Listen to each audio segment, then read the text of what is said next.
out just a tiny bit too far. I'm just going to...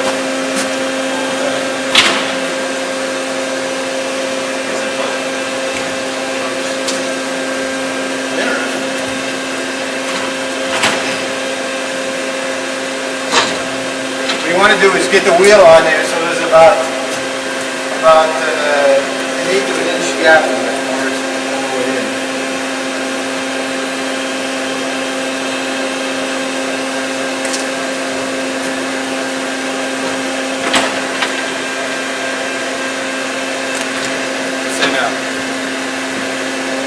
Oh, that's pretty good.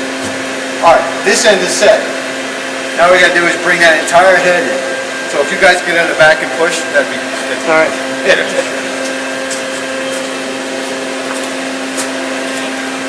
Yeah, right.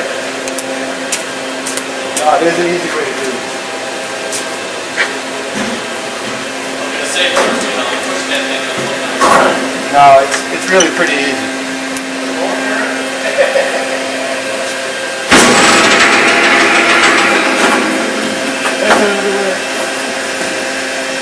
What I always do on the controls,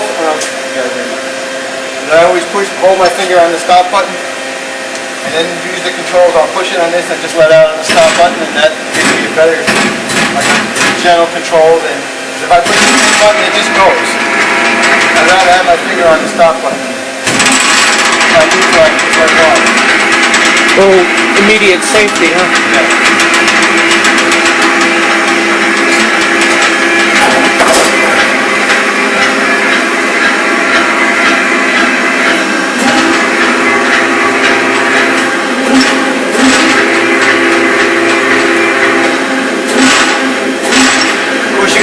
Like 6 things at once. You don't want this hitting the carriage here, you don't want the center hitting, you don't want the blocks hitting, you want to stop about 3/8 inches at the end.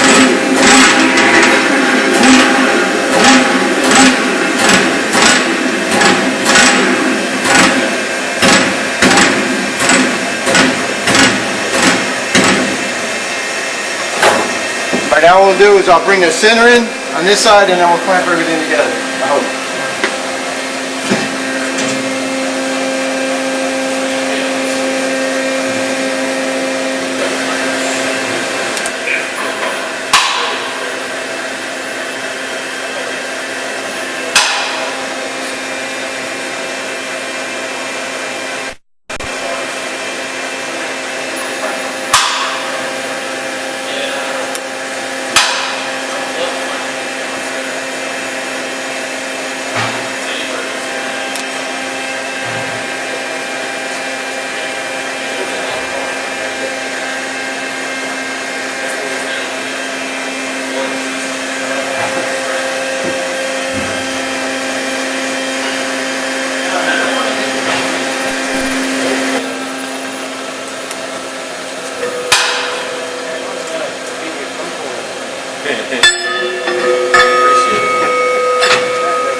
Next step, we have to bring the dry cones out. It's a puzzle house. And like Pat told me one day.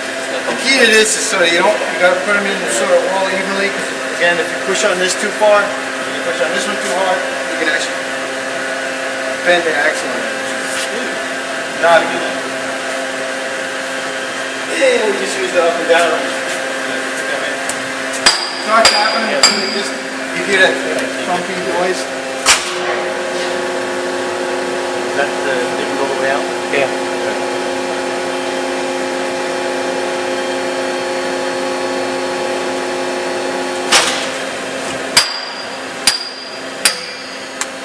That's pretty good sign that it's touched.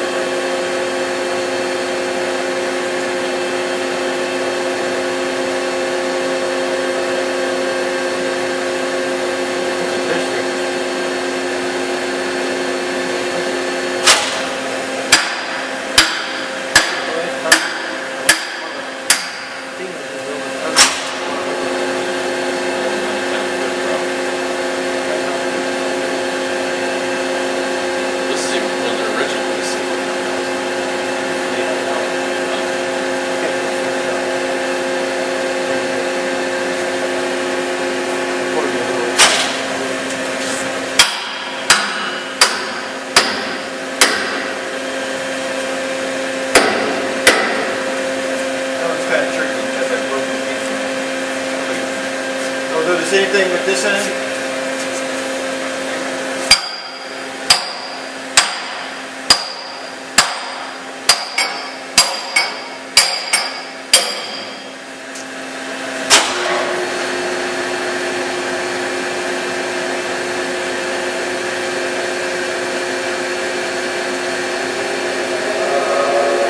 I could let you guys listen to this, but I'd rather just show you the one time, and next time you'll remember, like, when you guys can do all these in this week.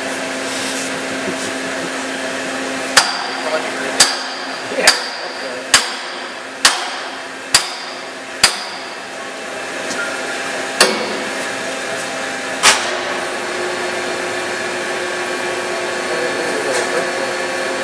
They drug one passenger cars. Flat on the side of it. Actually, the brakes didn't come off.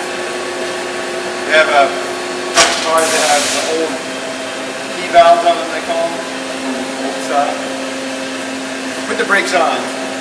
You don't put them all the way on.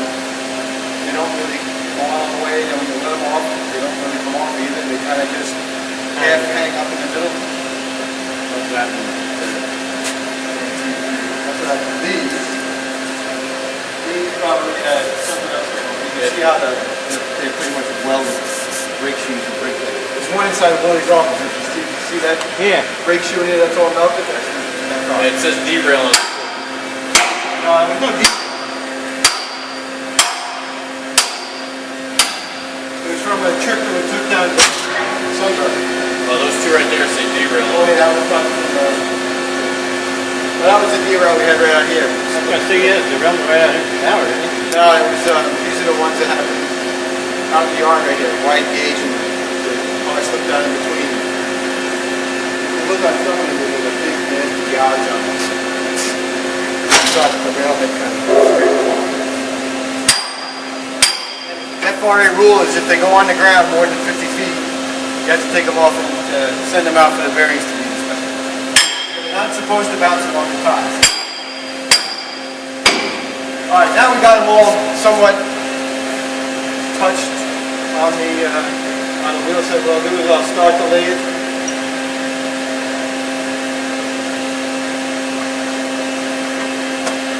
Alright. I can bother him a little bit.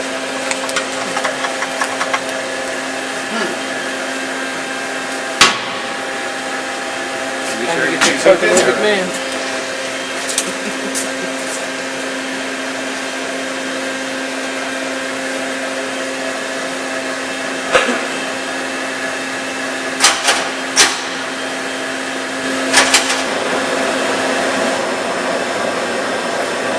Thing hasn't been used so long, it's don't know how to run. Then what you do is you just go around and give them a thump.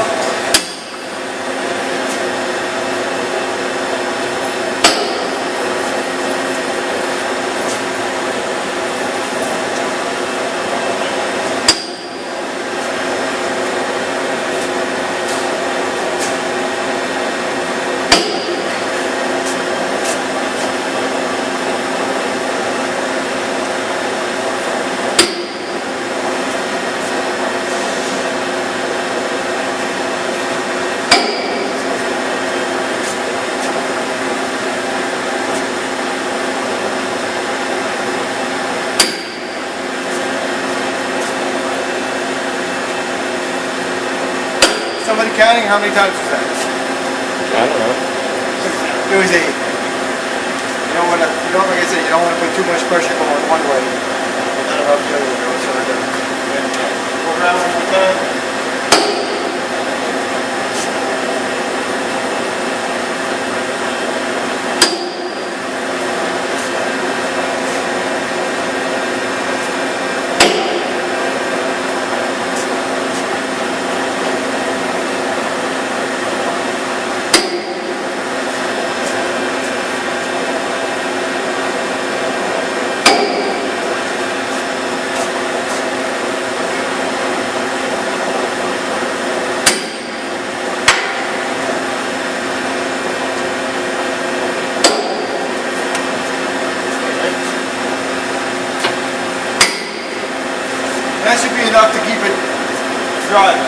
that it's coming loose a little bit later. Sometimes when it gets hot, you go off to lunch and you cool down a little bit, it'll actually shrink and start sliding. Alright. We were going to turn the profile, like I said, which we're not. I mean, it was a little pitted, but I hate to turn some off and then have to do it again later, so I think we'll just leave it. It looks like they were profiled right before it was worked out last time. And there's no wear, there's no cut up flange or anything.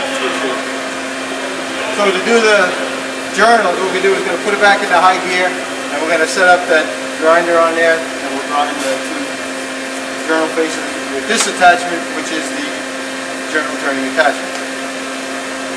If we were to do the tread, we'd use the two turrets in the back to do the tread turn. So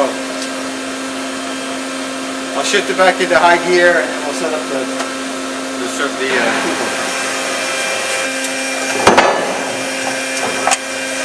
Hey, would you like to shift that? Now we're in second gear.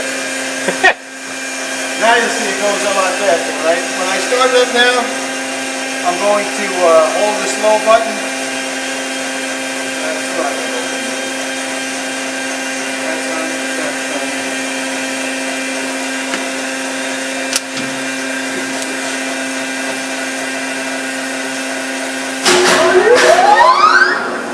Now we have to listen to turning at our speed that we're going to turn the journal. That's all I'm trying to get out of it.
What?